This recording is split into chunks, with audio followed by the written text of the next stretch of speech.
You were on the unified field here, and I clicked on your little link here for TV radio appearances, and the unified field's not on there. Why? Anyway, just a little crack there. Don't take that seriously. So yeah, everybody check out Sean Leonard and his boat cruise. Do that up. What else is here? Graham Hancock's got a new book. What is that called? Let me see here. Interesting story about crossing time and space through the use of altered states of consciousness between two characters, one in contemporary New York, I think, and the other one like 20,000 years ago in the time of Neanderthals. And, well, basically it's a hero story about trying to save the Neanderthals from human extinction and instead letting them disappear on their own terms. And the story basically deals a lot with the idea that Neanderthals had red hair, they were very creative and gentle and loving people, which was discovered shortly after Hancock had actually written this manuscript that he said he received through altered states of consciousness. Of course, he had his own forays using ayahuasca over the last little while and had apparently met the spirit of ayahuasca and revealed a bunch of things to him. So this is his first foray into fiction. Most of his books, of course, being nonfiction. If you follow his philosophies and ideas about human history and who we are, where we've come from, and all of those things.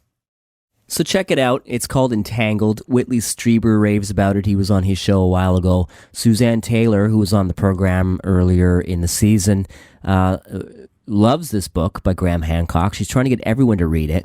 So check it out. Entangled by Graham Hancock. So, that being said, let's get to some really juicy stuff here in the paranormal and the unexplained and the exopolitical.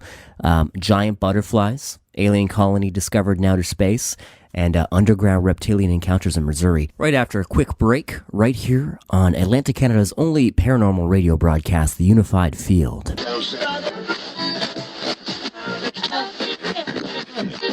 not touch your dial.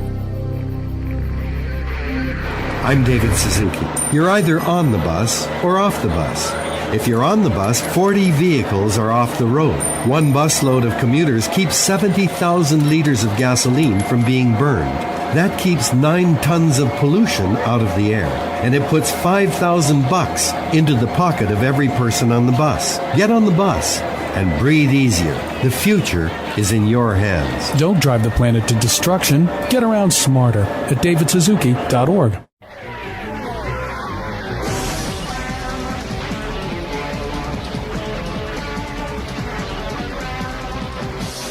Hi, this is Michael Moore, and whenever I'm in Halifax trying to exchange my worthless American dollars for good Canadian coins, I just travel on over to CKDU, because, well, that's where you get the best deals.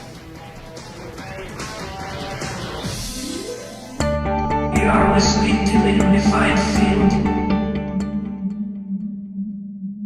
Yes, you are. Welcome back to the Unified Field. I'm your host, Mr. Justin Brown, on Saturday nights, Strange Adventures here on 88.1 FM CKDU, the place to be at this time of night. And speaking of Strange Adventures, what a great comic book store. If you haven't been in there, go in there and buy some comics and support local business. Here on UFR, we like to do that and keep community and small local villages and spirit alive. Community radio, community living, the future. So here we go. We're going to kick off here. We're going to keep going with Phantoms and Monsters here on the Exopolitical Pulse. This is an interesting story. Giant butterfly sighting over Los Angeles. The blogger Grant Lawrence describes a reader's strange sighting at the giant butterfly returns to Los Angeles. Witness describe amazing UFO experience. So here's just a little segment here. I just stood back there, quietly scanning the tree with my eyes for little Sam, the squirrel, when I noticed above the tree line, coming from my right, way out in the sky, a sizable object that was moving at a steady, moderate pace, not soaring fast, just passing from right to left in the sky. It was a clear sky, partly cloudy, partly sunny. It didn't take long to realize that this object was something quite unique. It's hard to deduce the distance that this object had been out in the sky, but it was too large to have been a regular bird and did not look like an airplane or anything mechanical. The reason why it is so odd is that, although seeing this from my angle looking up at it, I could not make out any real definition, but I did see what looked like wings above this mass that flapped like the wings of a butterfly. It looked like, well, what a gigantic butterfly would appear to be at a great distance in the sky. It was not streamlined or had wings open like a bird soaring. This is what really knocked me over. As it kept passing over, I looked at this object that I then considered to be some kind of very large bird because of the wings that I saw flapping, but in the motion that a butterfly would flap its wings. So in my mind, my first thought was a huge bird because of the many sightings of enormous birds, and the thought of a gigantic butterfly was to me outlandish. If you want to read more about that story, go check out The Giant Butterfly Returns to Los Angeles, witness describing an amazing UFO experience through Phantoms and Monsters online. So really interesting, reminds me of the Mothman. Do you guys remember that story of the Mothman in the 80s? If you haven't, check it out, very neat. But basically, the Mothman was just apparently this maybe extraterrestrial entity. There were weird stories of strange people being involved, things being seen in the sky, strange phone calls with robotic voices telling people to do things. Could have been some sort of psyops program testing the limits and abilities of the human rat and its element. Who knows? But check it out. Mothman Prophecies, I think, is the name of the book. There was a movie made about it, too. And I think Richard Gere was in it for some reason. Anyway, what's next on the list here? Alien colony discovered in galactic neighborhood. And underground reptilian encounter in Missouri. We'll start with the galactic discovery here. So this story, of course, and the next one is coming from Phantoms and Monsters still. It's entitled Mysterious Hotspot on Alien Planet Leaves Scientists Baffled. Have we discovered an alien colony? That's one sensationalistic but nevertheless awesome possible explanation for the strange, quote, hotspot, end quote, discovered on exoplanet Upsilon Andromedae b, 44 light-years from Earth. The planet is a hot Jupiter, a gas giant with an extremely high temperature. According to Space.com, the planet is about 70% as massive as Jupiter, and it whips around its star every 4.6 days or so, the scientists said. Crossfield and his team used NASA's infrared Spitzer Space Telescope, excuse me, that was hard to get out, to measure the total infrared light coming from the planet and its parent star over 5 days in February of 2009. The Spitzer telescope cannot see the planet directly, but it can detect light variations that arise as the hot side of the planet comes into Earth's field of view. The hottest part of the planet will give off the most infrared light. Conventional wisdom suggests that the star-planet system should appear brighter or brightest when the planet is directly behind the star, thus showing Spitzer its full sun-facing side. But the system was brightest when the planet was to the side of the star, with its side facing Earth. Scientists aren't sure what would account for this bizarre brightness, though they do have some theories. Supersonic winds might cause it, or some other aspect of hot Jupiter meteorology that we don't understand yet. I'm not sure why nobody has yet suggested that it's heat pollution from a massive alien colony. Seems like the most logical experience. So that comes from Phantoms and Monsters. What do you think about that? There's been a huge rise over the last decade, and in particular the last 5 years, of Earth-like planets being discovered all throughout the universe, and specifically this galaxy alone. This galaxy alone. Do you remember Gliese 51, I think it's called, that I spoke about on the last show? An Earth-like planet, I think it's 5 times the size of Earth or so. Massive, very massive planet. Very interesting. Lots of stuff coming up. Are you ready for disclosure? Are you ready to hear that we're not alone? Well, you should be, because it's 2010, for God's sakes. And if you're not, you're living under a rock. somewhere in the Gobi Desert, because pay attention to the news and it's going to point you in the right direction. You're not idiots. If you're listening to this show, you're probably well aware of the game, and I don't have to go into this spiel. So I'm just going to shut up right now because I'm not really talking to those people who aren't at a normal or above normal level of intelligence here.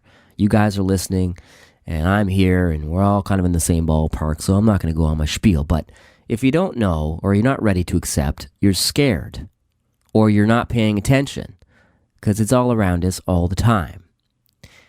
Anyway, let's just get back to the next story here on Phantoms and Monsters. I sometimes go into ranting tirades. I apologize. But this one's kind of cool. I thought I'd read it. I find all these stories from Phantoms and Monsters really entertaining, and it's good for the show, You got to keep it entertaining. You got to keep it light, You got to keep it light. So, but this one's cool. And, there's all kinds of stories of reptilians from all over the place. But I thought I'd read this one because this is cool. A possible underground reptilian encounter in Missouri. Check it out. Carthage, Missouri. And this was published October 22nd, 2010. This is just yesterday, actually. Now, when the following story first broke, most people just blew it off. I'll admit, I was one of the naysayers. Since that time, my opinions have changed, and I feel that some of these reports need to be highlighted. So the first one here, the location and the date is near Carthage, Missouri, March 7th, 2004, afternoon. The two witnesses had gone ATV riding in an area referred to as the Underground, which is a public and private storage facility near the town. The facility is miles and miles carved out of caves, and also stores thousands of dehydrated food containers for the Navy. It's also a fallout shelter and can hold up to 40,000 to 50,000 people. They had gone about 8 miles deep into the caves when they turned into an area that was marked Naval Authoritative Zone. The walls had become more polished or finished, which was striking, because this was supposed to be a newly blasted area. Both witnesses just kept on going, increasing their speed since the floor was paved now. They came upon an unusual painted pattern on the floor, which they thought was graffiti. The road then dipped down and took a 90-degree turn to the left. They were going too fast and knew they were going to hit the wall, but instead they passed through some kind of holographic projection of the cave wall. Now they had come upon a whole new road system, this one large and much older than the one they had come from. They began to notice a musty and damp odor that intensified as they went deeper into the area. The lighting changed as well. It was now much darker than the other area from which they had come. They turned on their headlights and slowed down, also noticing that it was starting to get cooler. They made a right turn and started to come up on what they thought was a rest area about 40 feet away. One of the witnesses then saw something that first he thought were a pair of fountains until the objects moved. They both stopped immediately. About 30 feet away, they saw two creatures. One was very tall, at least 7 feet, maybe more, and very powerfully built and reddish in color. The other was smaller, about 6 feet tall, and was a pale, almost albino color. This one was not as powerfully built as the other. Both beings resembled large reptiles. The beings said nothing, but the witnesses did get a strong malevolent feeling, an evil presence of some kind from the taller one. One of the witnesses screamed, and they immediately turned and started back. As they looked back, they noticed the taller entity was following them. One witness had an overwhelming feeling that if it caught him, or them, harm would come to them. They passed through the wall projection again, looked back, and saw that the tall entity raised its arm, holding a weapon of some sort. It fired at one of the ATVs, which apparently killed the engine, causing it to stop. The rider ran to the other ATV and jumped on it. They drove away and looked back to see that the tall reptilian had now stopped at the graffiti area on the cave floor. It seemed that the creature would not cross the strange marked area. Some type of barrier for the creature. The witnesses now slowed down and were about 75 feet away from the creature. The two men and the reptilian stared at each other for about 15 seconds